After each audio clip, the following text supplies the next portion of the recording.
Was that before or after he had to buy condoms? Only because we have to talk about boobs.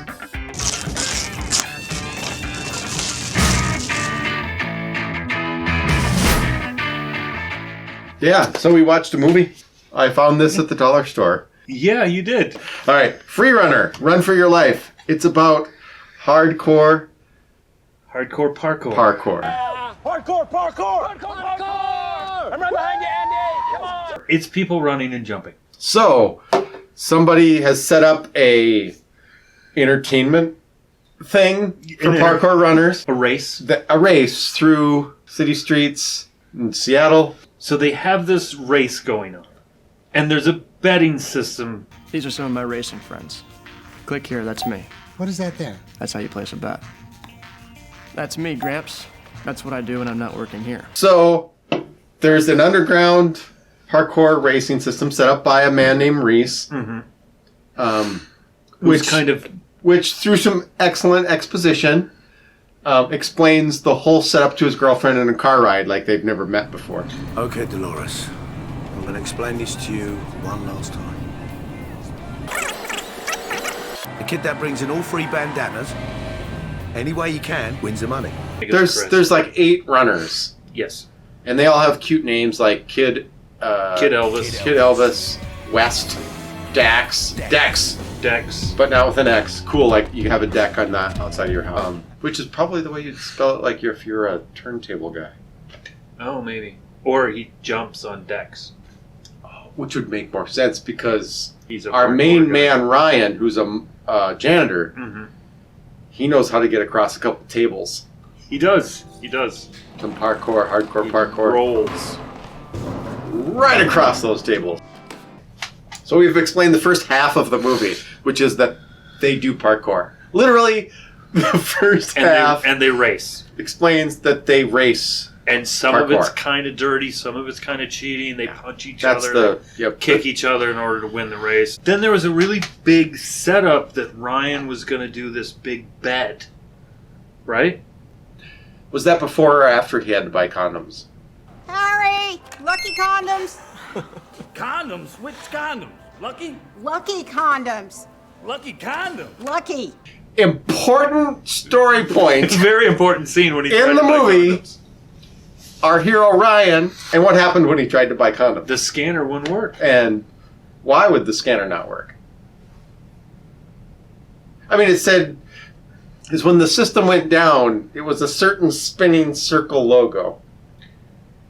Anyway, he tried to buy condoms to have fun with his lady. And we find out during that exchange, scanners don't work on him. Nope. Yes! Lucky! I'm Mr. Lucky, and I'm getting lucky with this girl. Crashed. So it's the next game. Ryan, with his girlfriend's brother, are going to cheat the system by betting it against for him, which is against the rules, but not if his brother and girlfriend. Is not as important as the scanner. But he needs to make a bet. Yeah, and that's what you think it's all about, is the fact that he's going to make this bet in order to get the boat and run away with the girl. But it turns out that the whole system set up, and it was all a setup for millionaires. Yes. This is where the spoiler comes in, because they trapped all the runners in this one thing, and then it's where one of the flags is, if I remember right. So Probably. all of the 8 runners, mm-hmm. even though there are apparently way more than 8 of the ones you can bet on at least. And then the lights go off, and then a ball on a string falls down in the room, and they all pass out. I suppose the movie really hasn't gone anywhere yet, has it? No. How long have we been watching? Maybe something's going to happen. This is a bit of a joke, right? I don't think so. Oh, God. Wow, whatever that was really worked really fast. Are they all dead now? And then they all wake up with exploding collars on their head. And then it's explained to them that they have to run or blow up. And the winner gets like $1 million? Not only do they get to keep their head, they get $1 million. And then we get introduced to all the millionaires. Yes. It's a big worldwide network of billionaires that seem to vote or bet on different games each week or month or something like that. What did I tell you, gentlemen?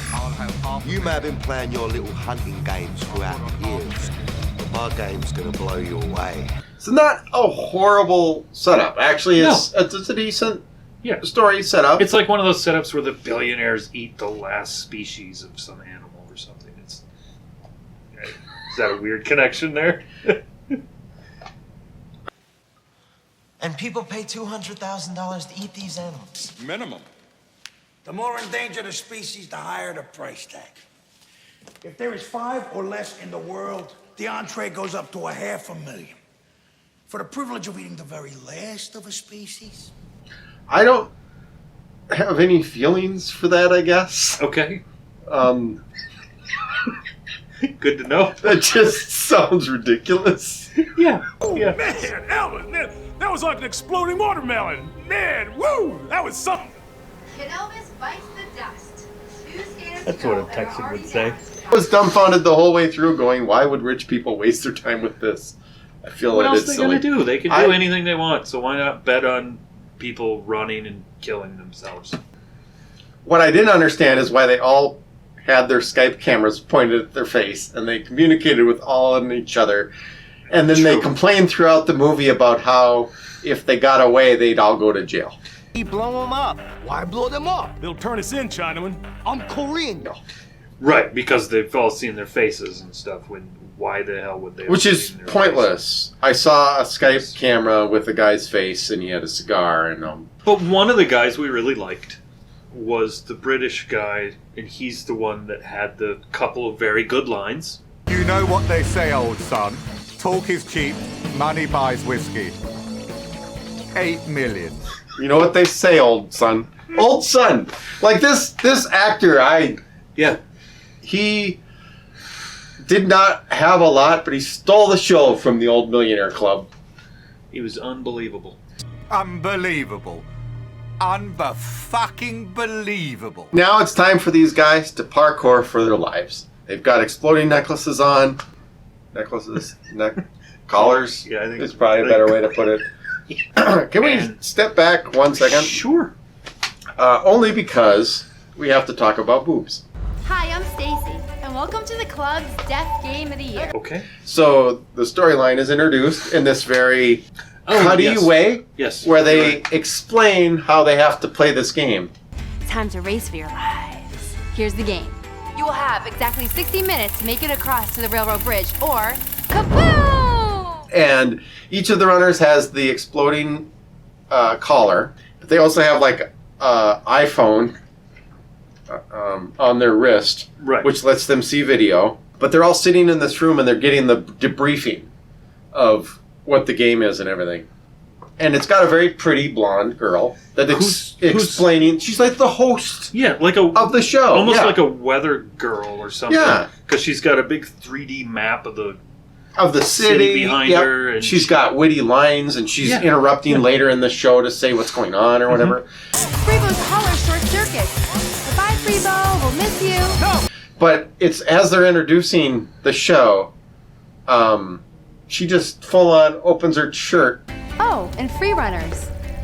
Take them in, boys, because they're the last hits most of you will ever see. And then, presumably, we don't get to see this, buttons herself back on. Right. Yeah. And then they run. I thought the condom buying scene was dumb, but at least it paid off. True. Her flashing her boobs does not pay off the same way. It was instant payoff there. It was instant payoff. Thank you. Yeah, I mean, it spoke for itself. And then they run. And they run. And you would hope that this is the reason for the show. This is the reason the movie exists. It's for them to run now. Run for their lives, so right? They should be doing, you've seen parkour. They can do some amazing stuff and jumps and runs. That would be the jumps. But it's really not very good parkour. But it shouldn't be, because they're racing. And we talked about it during the movie. If you're racing, why would you stop to jump over a garbage can or make a jump that you don't have to when you could just... No, you're sacrificing your momentum to do a flip or whatever. And your energy and everything. When you could just take a taxi to go to where you need to go. Which they end up just driving to the bridge. Right. Like I joked about. I'm like, why don't they just get a truck and drive to the bridge? Right. Well, first thing first is that they thin the ranks right away. Right when they start running, it's like 30 seconds later, somebody gets killed. So they keep dying and they keep dying. So we're down from 7 to 5. And they get to the top of the roof of their first checkpoint, or whatever. And there's a scanner up there that each person has to run up to and scan their collar. But anyway, 4 of them scan themselves with a giant scanner box that's Velcroed to the smokestack or whatever on a building. Right. Except for... Mr. Ryan. Our hero. Yes. Who we've established. Things don't scan around here. Ryan's gonna blow. Come on. Come on. Come on. Come on. Come on. So when he tries to scan, the spinning logo says the system is broken. Yes. Just like the condom scanner. They overlaid the scene of him buying the condoms and the lady doing the scanning and stuff while he was trying to scan. Just so we could make sure we know that connection back to when he was buying the condoms.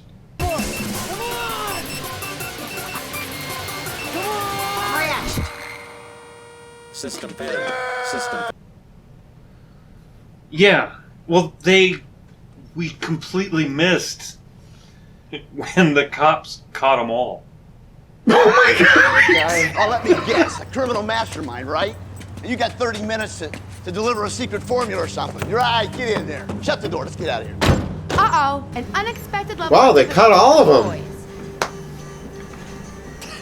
That's weird. So they all decide to work together and rock the van and try to tip the van over. And what happens is the van runs into a car and then rolls over. Whoa! Why did it do that? Parkour! It's van parkour. It's carpour. No. van pour? Poor van. Poor van. So anyway, they managed to make the van crash. Yes. And it turns out there's a car there for all of them to hop in. Mm-hmm. Which turns out to be his girlfriend. I think there's one part we need to talk about as well. Okay. And that is they needed to find out who these people were. And so how do you find out who these people are that put these explosive collars on you? You take your girlfriend's flip phone. Mm-hmm. And you take a picture of the logo that they put on their explosive collars. Because if you're going to make explosive collars, you better put your logo on there so people know who you are. What are you doing? Here, send this to Miles. Tell him to run a search on the logo. The company it belongs to, CEO, location, anything. Why would there be a logo on the fucking collar? I've never heard of Explode a Collar before. Wait, I went to explodeacollar.com. Flip phone. Yeah, it was a flip and phone. He points it at himself like this and takes the picture and just hands it to her and tells her to send it to her brother because we've established in the show, they've established very much so that her brother is the nerdy. He's always at his computer. Dude, I'm hacking into the government's experimental software programs, right? No, they have the next 200 years of software ready to go. Check this out, look. His sister has a flip phone, and he's got 100 years in the future of software. What's our favorite part about the logo? That they put the logo on the collar. They put the logo on the collar, but what's the other thing? Is that he needed to send the logo to his brother to identify it, but that logo belongs to the building across the street. The building across the street from where they hang out, like their coffee shop that they hang out at. He's a conspiracy theorist wet dream, man. Tell me he's got an office at Tower Center. Yeah, top floor. Dude's a block away. All the while, the rich, slick back hair man, Mr. Frank, is like taunting them. Oh, and then he calls up Reese and says, Reese, you have to catch this Ryan guy. And so Reese sends out all these masked parkour people who are horrible.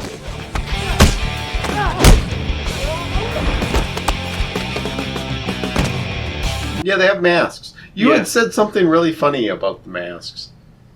I don't remember what. It was pretty good. Apparently you shouldn't fight with a mask on because it really isn't good. Isn't? Yep. I think you... those are words to live by, Phil. So, Reese gets killed. Reese kills himself. Oh, he does. Yeah. I'm dead anyway. Don't do it! Freeze! Should we just jump to the end then? Yeah, it's dumb. Mr. Frank captures Ryan's girlfriend, puts a collar on her. Ryan and his nemesis have to climb up the bridge to get to the top, to get to the last scanner things so they don't blow up. The two surviving parkourers. Yes. So, what's his name gets to it first, the nemesis, and he takes it and he's like, gonna do it, and he's like, screw that, I don't want to do this anymore. Mr. Frank! I'm not playing your game anymore! You're the fucking loser! I quit! He's like, I quit! And then, boom, he blows up. Yep. So Mr. Frank just stupid. goes, that was dumb, and blows his head up. Yeah.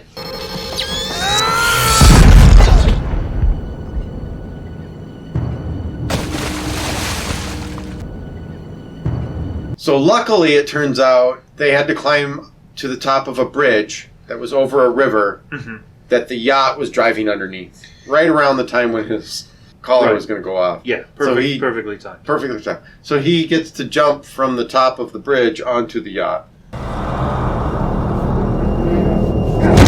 Hold it, boy, hold on. Oh. Which was a really long jump that he just kind of landed. Parkour. Perfectly. Oh, it's true. He's done a lot of parkour. I'll give it to he's superhero parkour. That yep.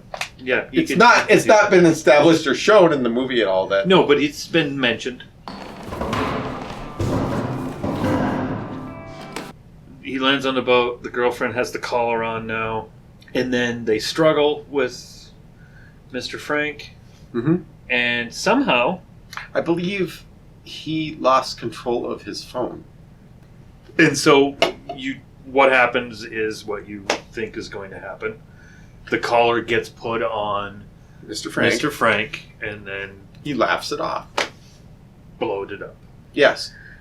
But in this case, the exploding Mr. Frank doesn't just explode his head, because we established that his head is made out of gas.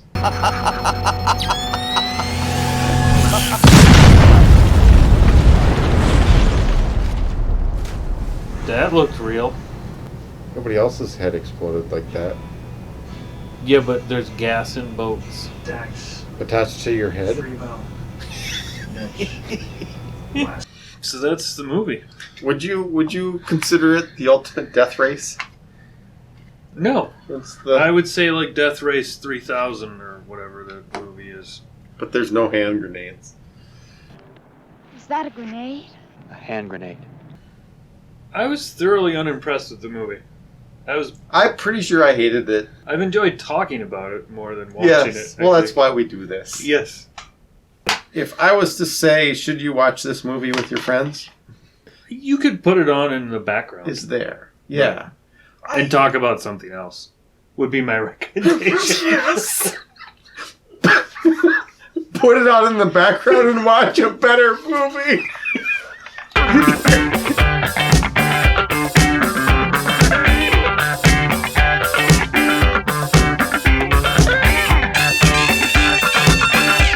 I'm just a noise machine. Okay, baby. Fish. Cacao.